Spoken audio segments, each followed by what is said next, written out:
সুন্দরবন। সুন্দরবন হল বঙ্গোপসাগরের উপকূলবর্তী অঞ্চলে অবস্থিত এক প্রশস্ত বনভূমি, যা পদ্মা, মেঘনা, ব্রহ্মপুত্র নদীদ্বয়ের অববাহিকার বদ্বীপ অঞ্চলে অবস্থিত। আজ আমাদের গল্প সুন্দরবনের একটি ছোট্ট গ্রাম ফ্রেশারগঞ্জের কিছু ঘটনা নিয়ে। চলুন তবে গল্পে যাওয়া যাক।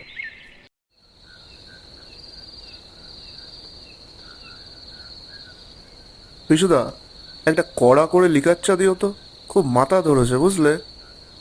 সে না হয় বুঝলুম, কিন্তু এই ভর সন্ধেবেলায় তোমার মাথা ব্যথার কারণটা কি শুনি? আর বলো না, এই জঙ্গলের রাস্তাটাই হচ্ছে মাথা ব্যথার কারণ। বেশ কিছুদিন হলো রাতে এই জঙ্গলের রাস্তা দিয়ে গেলে নানা রকমের আওয়াজ শুনতে পাচ্ছি, কিন্তু আশপাশ ফিরে কাউকেই দেখতে পাচ্ছি না। এ কেমন ভৌতিক কাণ্ড! তবে আর বলছি কি, আমি তো রাতে এখন অন্য রাস্তা দিয়ে বাড়ি ফিরছি। তা তুমি কাজটা মন্দ করোনি। আচ্ছা, তুমি একটু বসো ভায়া, আমি একটু আসছি।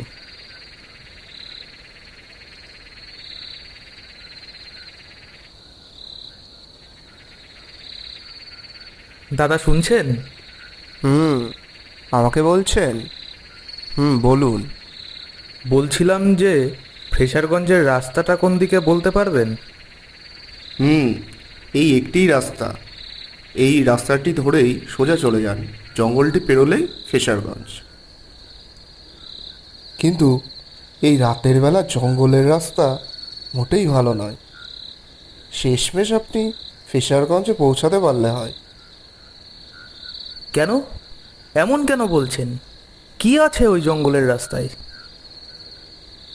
ওই জঙ্গলের মধ্যে বিভিন্ন রকমের আওয়াজ শোনা যায়, কিন্তু আশেপাশে কাউকে দেখা যায় না।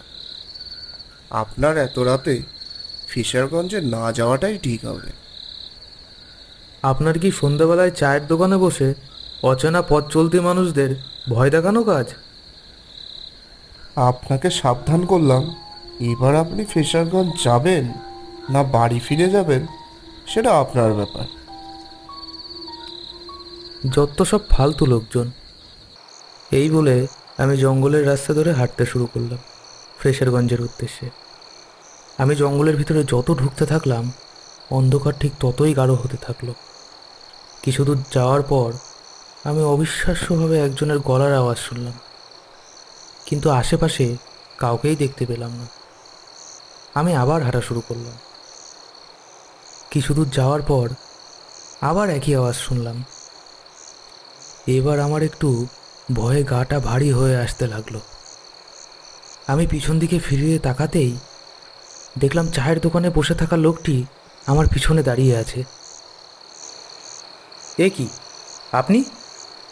দেখুন, আপনার যদি কোনো বদমতলব থাকে তাহলে এক্ষুনি সাবধান হয়ে যান। আমি কিন্তু পুলিশের লোক। আরে না মশাই, আমার কোনো বদমতলব নেই। আসলে আপনি নতুন মানুষ তো, এখানকার জঙ্গল সম্পর্কে অতটাও অবগত নন। আর আমার বাড়িটাও তো এইদিকে, তাই ভাবলাম আপনাকে না হয় সঙ্গ দিতে দিতেই চাই। ও, তাই বলুন। আমি ভাবলাম কি না কি। চলুন, রাত অনেকটাই গভীর হলো। এখানে আবার মাঝে মধ্যে বাঘ মামারও দেখা মেলে। কি বলছেন কি? এ তো মারাত্মক ভয়ানক কথা বললেন মশাই। ওনার কথার বিদ্রূপ করে আমি মৃদু হাসলাম। এরপর আমরা জঙ্গলের রাস্তা ধরে হাঁটতে শুরু করলাম। আচ্ছা, আপনি ফেসারগঞ্জে কী করতে যাচ্ছেন? আপনার তো বেশ কৌতূহল দেখছি আমাকে নিয়ে প্রথম থেকেই। আরে না না, তেমন কিছু না। আসলে আপনি বললেন যে আপনি পুলিশের লোক, তাই আর কি। হ্যাঁ, এই আমাদের যা কাজ আর কি। আজ থেকে মাসখানেক আগে ফ্রেশারগঞ্জে চঞ্চল চৌধুরী নামে একজন স্বর্ণ ব্যবসায়ীর খুন হয়। তারই ইনভেস্টিগেশনের জন্য যাচ্ছি আমি। চঞ্চল চৌধুরী? আপনি চেনেন নাকি?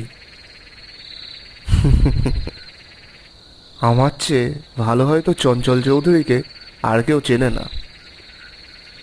তাই নাকি? তাহলে তো ভালোই হলো। আপনার রিলেটিভ নাকি বন্ধু? সব বলছি, তার আগে বলুন তো, আপনি চঞ্চল চৌধুরীকে দেখেছেন? না, মৃত মানুষকে আর দেখব কি করে? ডেড বডিটাও দেখেননি? সেটাও ইচ্ছা করে দেখা হয়নি।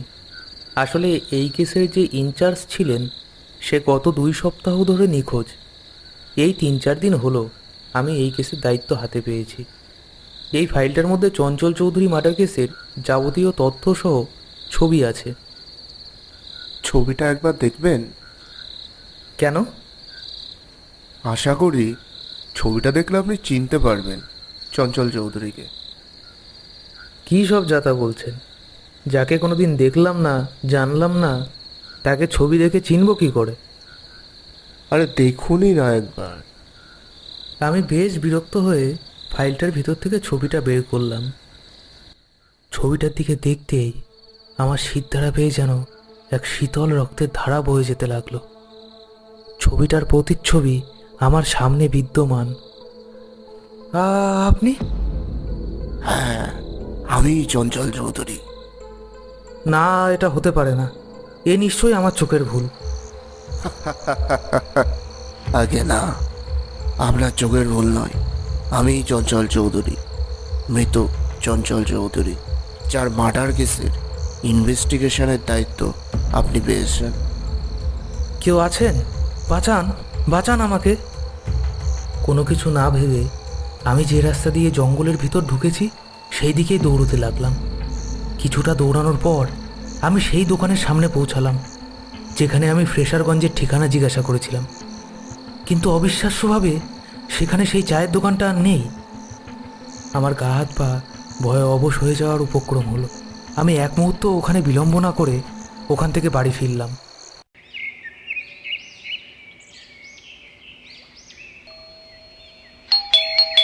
স্যার, আমার দ্বারা আর সম্ভব না। আপনি এই কেসের দায়িত্ব অন্য কাউকে দিন। আরে বাবা, আগে ভিতরে এসে বসো। এবার শান্ত মাথায় বলো তো, কি হয়েছে? তুমি এত ঘাবড়াচ্ছ কেন? কাল আমি চঞ্চল চৌধুরী মার্ডার কেসের ইনভেস্টিগেশনের জন্য ফ্রেশারগঞ্জ গেছিলাম।